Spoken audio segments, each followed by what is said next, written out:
Bonjour, bienvenue sur Best of TV 2. Alors, Marc Blatta, c'est sa troisième story sur IM. Donc sur ma chaîne principale Best of TV, vous pouvez trouver le témoignage de Monsieur Miclet, père de leur enfant, qu'il ne voit plus depuis 6 mois. Personnellement, je n'ai pas envie pour l'instant de me prononcer à ce sujet. C'est un sujet très épineux. Donc je vais vous laisser écouter Marc qui porte des accusations très, très graves sur IM. Et laissez-moi en commentaire ce que vous en pensez, toujours dans le respect s'il vous plaît. Pour mes abonnés qui me connaissent de ma chaîne principale, vous savez très bien que non seulement je vais vous chercher des informations avec preuves, mais que je me prononce sur chaque sujet. D'ailleurs, là, Marc lui manque un élément, mais pour l'instant, je ne dis rien, et je laisse faire. Il y a un enfant au milieu, ça me dérange.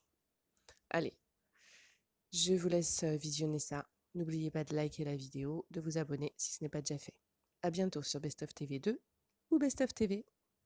Salut à tous la famille, j'espère que vous allez bien. Story de malade, dinguerie. Vous n'êtes pas prêts. Donc, pour vous faire un petit résumé de ce qui s'était passé avant, il y a Vincent Miclet, qui est l'ex-conjoint d'Ayem, qui est venu sur les réseaux sociaux pour se plaindre. Aujourd'hui, est victime de chantage affectif avec son fils, parce que Ayem ne veut pas le laisser voir son fils, alors que la décision de justice qui a été donnée va à l'encontre de ce que Ayem est en train de faire dans ses agissements. Quand la dernière fois, il voulait voir le petit, voilà ce que Ayem lui a dit. Et écoutez bien parce que c'est une dinguerie. Et c'est la vérité 100%. Oui, Vincent, voilà, tu veux voir le petit, et dans ce cas-là, moi je viens avec le petit. Donc jusqu'à là, rien d'extraordinaire, tu vois.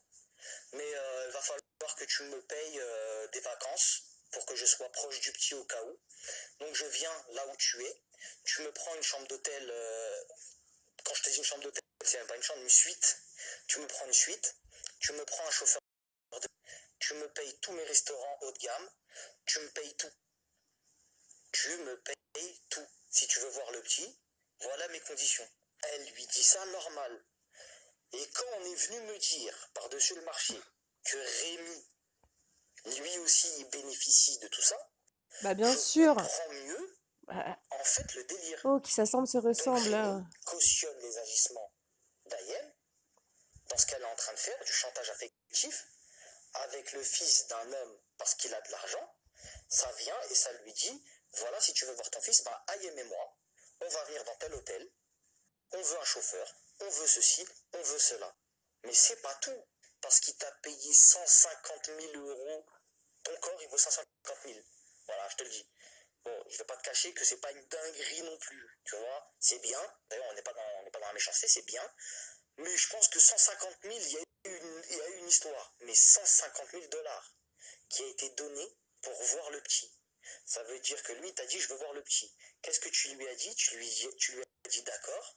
Moi, je veux faire un genre de voyage chirurgical dans telle clinique aux États-Unis, ou je ne sais où. Et il t'a payé ton truc pendant 2 mois et demi, 3 mois, tu n'as pas vu ton fils, ça t'a pas dérangé. Pour faire tes opérations, pour vivre ta best life, pour aller à Los Angeles et j'en passe. Le Porsche Macan que tu as clairement, que tu as limite racketté. Limite, on est à la limite du racket. Ouais, j'ai vu que tu avais pris une Porsche. Ouais, vas-y, t'as vu, moi j'ai besoin d'une voiture pour me déplacer, etc. À chaque fois tu me dis de venir, je viens pas. Si tu me donnes la Porsche, vas-y, nanani, nanana. Et il t'a signé, t'as barré la carte grise, passe-moi le petit. Mais c'est pas tout. J'ai une liste. Si je continue, c'est trop. Ayem, tu te souviens quand t'as frappé l'adjoint au maire de Meudon? T'as frappé l'adjoint au maire de Meudon parce que t'étais sous alcool. Et ça, t'as une mise en demeure, tu n'as plus le droit de t'approcher de cet élu. Tu es arrivé, tu l'as tapé parce que tu as cru qu'elle s'approchait de Vincent. Comportement complètement ouf. Tu as porté plainte pour menace de mort, etc., contre la nouvelle compagne de Vincent Miclet, ce qui est complètement faux, puisque quand elle était à la police, elle savait même pas bien parler français. Elle parle même pas bien français. Et toi, tu viens, tu dis, elle m'a insulté de ça. Même la police, ont rigolé, mais ils sont obligés de prendre ta déposition. Et pourquoi t'as fait ça?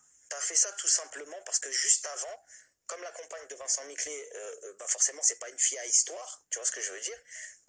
Tu lui as carrément dit, je vais te tuer, t'as fait menace de mort sur elle et sa fille, tu lui as acheté une chaise dessus, etc. Dingue, sombre de ouf. Mais en fait, sur le monopole du personnage, sur comment tu veux t'accaparer Vincent, c'est là où vraiment je vois que là, psychologiquement, là, il y a un fusible qui a sauté. Là, c'est une dinguerie. Et vous n'êtes pas près de la suite. Il y a quelques jours de ça, il y avait les Marseillais, ils étaient dans un hôtel. Ils étaient dans un hôtel et il y avait Maëva qui était dans cet hôtel et elle a demandé à Carla ou je sais plus qui de la filmer. Exprès. Parce que derrière elle, il y avait Vincent Miclet. Tu captes ou pas? Ça veut dire qu'ils ont pété Vincent Miclet à l'hôtel. Coïncidence, hein, ça n'a rien à voir. Lui, je t'ai dit, lui, il n'est pas dans l'histoire de télé, tu vois, c'est un bête d'hôtel. Les Marseillais ils se sont retrouvés là-bas, il y a des Marseillais qui se sont retrouvés là-bas. Et comme par hasard, c'était le même hôtel, c'est un hôtel, t'as vu, Ostendine. Lui, il se retrouve là-bas, il est à la piscine avec sa femme. Et Future comme par femme. hasard, Maëva et Carla, je crois que c'est Carla, mais Maëva, c'est sûr que c'est celle sur la vidéo. Ça commence à dire, Oui, hey, c'était filme-moi Carla. discret, on va envoyer à Ayem et tout, vas-y. Filme-moi en balle là derrière moi, tu filmes, tu montres qu'il est bien là. Donc ouais, c'est bien Carla Moreau. Je me souvenais plus, mais c'est bien Carla. Si, si. Donc Carla filme Maëva pour envoyer à Ayem et dire hey, il est là. Et Ayem, qu'est-ce qu'elle fait? Elle se pointe pour attraper Vincent Miclet et faire son petit scandale, son buzz. Tu veux me retirer mon fils, nanani, nanana. Donc on est en train de constater que c'est avéré, chantage affectif avéré. Et là, on est presque dans d'autres chefs d'accusation, puisqu'une décision de justice a été rendue et que tu n'honores pas, on est carrément à deux doigts de parler d'enlèvement d'enfants avec la complicité de Rémi. Moi, de ce que j'ai entendu des contacts que j'ai, c'est terminé le racket. Parce que ça fait 2 mois que M. Miclet refuse de payer la pension alimentaire pour un fils qu'il ne peut voir. On continue comme ça? Parce que les dossiers, je vous ai dit, j'ai 4 pages de dossiers comme ça avec ce qu'elle a acheté, ce qu'elle a fait, là où elle est partie, nanani, nanana, c'est une dinguerie. Que M. Miclet est propriétaire d'une pharmacie. Il a une pharmacie également. Et ben toi, quand le petit, il a par exemple des feux de fesses, tu sais, c'est quand, voilà, c'est que, tu sais, c'est des rougeurs, tous les parents connaissent ça, tout ça, machin. Ça arrive de temps en temps, etc. Donc ça, c'est des fois parce que la couche, elle était sale et qu'elle est restée trop longtemps, etc. Tu peux acheter quand même de la bépantène ou un truc. Tu vas pas directement pour une pommade. T'attends 3 jours pour l'avoir gratuitement avec Vincent. En fait, tout ce que tu fais, c'est Vincent. Que du chantage. C'est le mensonge, en fait. Et moi, je me demandais pourquoi tu te tairais dans ton silence comme ça. Même si tu m'as dit, bien évidemment, que tu ne donnerais pas d'interview à un mec comme moi ou la vérité à un mec comme moi, alors que tous les magazines People veulent ta version des faits. Mais en fait, t'as oublié qu'on est en train de parler d'un enfant. Donc, je vais me répéter, si vous n'avez pas compris, le racket, c'est terminé. Parce que là, il y a un père qui a craqué, ça y est, il a trop donné d'argent, en fait, pour rien, pour voir son fils, mais en vrai, pour rien, tu vois. Il a le droit de le voir sans donner de l'argent.